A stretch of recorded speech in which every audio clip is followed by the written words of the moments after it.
Olá, meu nome é Pamela e eu sou aluna da Escola P. João Portugal. Estou no 9º ano e esse é um trabalho interdisciplinar de arte, português, história e geografia, sob orientação das professoras Renata, Arleide e Cidinha. Essa pesquisa é sobre a ditadura e as formas de protesto. Entre essas formas, a música foi uma grande arma usada pelos artistas da época. Bom, a ditadura foi um regime não democrático ou até mesmo antidemocrático, ou seja, governos que são regidos por uma pessoa ou entidade política, onde não há participação popular, ou a participação ocorre de maneira muito restrita. A ditadura é, então, uma forma de autoritarismo. O rádio foi um dos meios de comunicação mais importantes dessa época. Nesse período, ele apresentava músicas, jornalismo policial, entre outros programas, e era muito usado pelos grupos de direita. Durante essa época, houve muita interferência política nas rádios. Antes de ir ao ar, todos os programas eram levados ao censor dos militares para serem aprovados. Se na escala estivessem músicas de cunho ideológico, como as de Chico Buarque, essa música era retirada da rádio e recebia uma advertência, e caso persistissem, eram punidas, mas isso raramente acontecia, pois temiam aos censores. As rádios falavam sobre todos os temas, menos os desfavoráveis aos militares. Mas vamos direto ao ponto. Hoje eu vim analisar e falar um pouco sobre a música O Bêbado e a Equilibrista, de Elis Regina.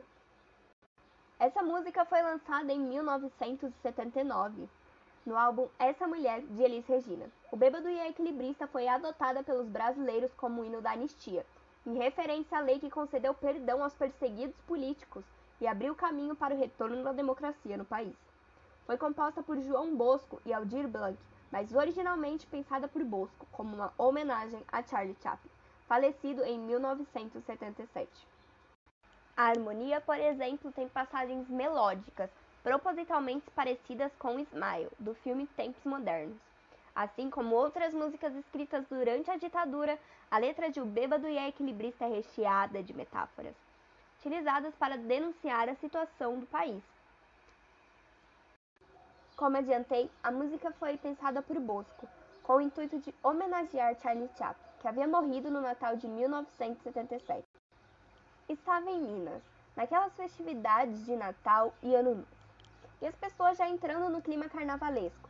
Comecei a querer fazer algo no violão que ligasse Chaplin àquele momento musical brasileiro, carnavalesco, disse o músico.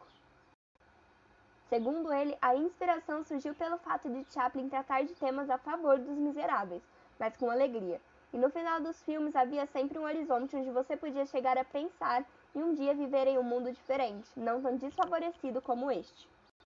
Na época da composição estava em vigor o Ato Institucional número 5, decreto que deu início aos anos mais duros do regime militar, que resultaram em inúmeras perseguições, exílios, prisões, torturas, mortes e desaparecimento de opositores. Um dos exilados era o sociólogo Herbert de Souza, o Betinho, irmão do cartunista Enfield e do músico Chico Mário.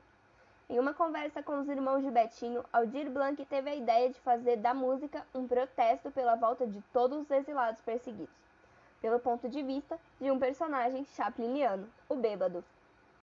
A música acabou caindo nas mãos de Elis Regina, que se apaixonou pela letra, e a faixa acabou informalmente se tornando o hino da anistia.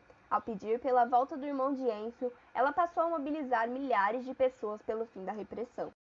Em entrevista, Elis declarou que acreditava que a música poderia ser um empurrãozinho a mais na questão, ou seja, uma forma de incentivar a volta da democracia e da liberdade de expressão. Agora vamos ouvir e analisar alguns trechos da música.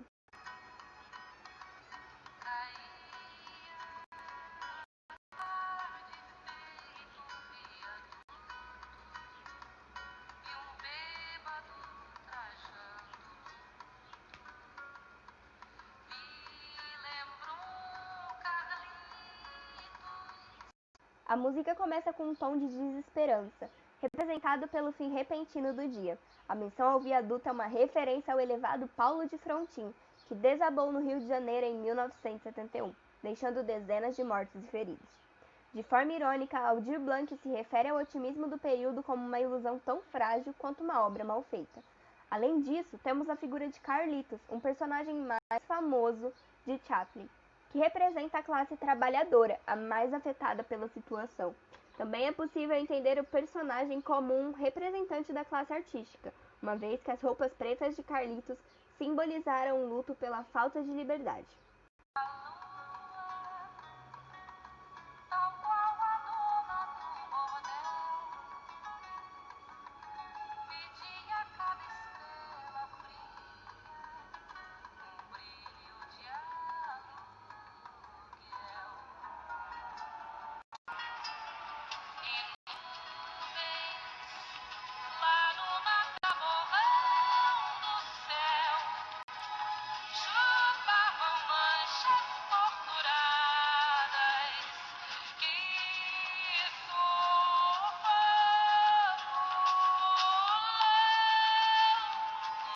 O mata-borrão era um papel absorvente usado para remover excessos de tinta das canetas de tinteiro, ou seja, um utensílio para eliminar erros.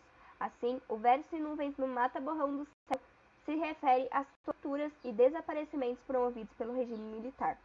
Os torturadores são representados pelas nuvens, enquanto o mata-borrão simboliza o doicode, órgão de repressão do governo. Durante esse período era comum que opositores fossem eliminados pelos militares, que forjavam situações para justificar e abafar as mortes.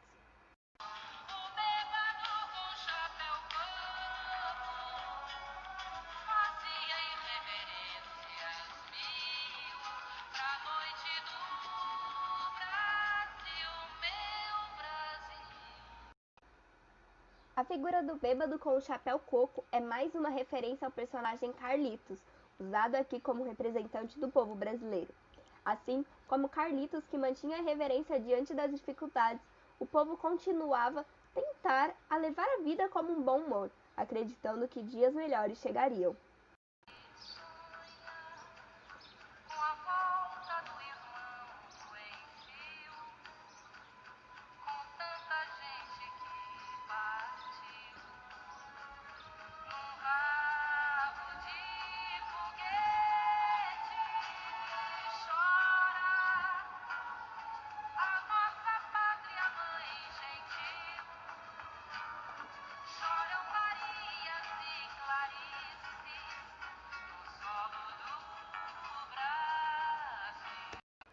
Para o letrista, era um desejo de toda a sociedade que pessoas exiladas como Betinho retornassem ao Brasil. Além disso, ele menciona a dor de Marias e Clarices, em referência às mães e viúvas de presos políticos, como Maria, esposa do metalúrgico Manuel Fiel Filho, e Clarice, esposa do jornalista Vladimir Hergozzi, ambos torturados e mortos pelo regime. Um verso no hino nacional também é usado para ironizar o sentimento do nacionalismo, denunciando que os cidadãos brasileiros são mortos exilados por um Estado que deveria protegê-los.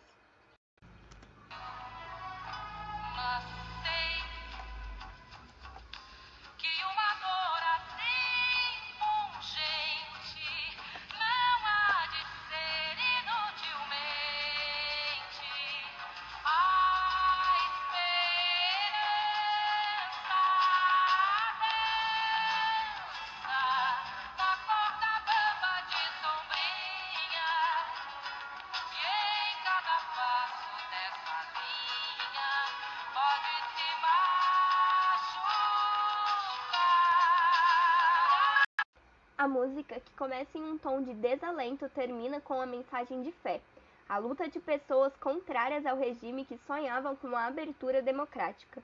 Não seria em vão. A esperança, mesmo que frágil e andando de sombrinha na corda bamba, existia.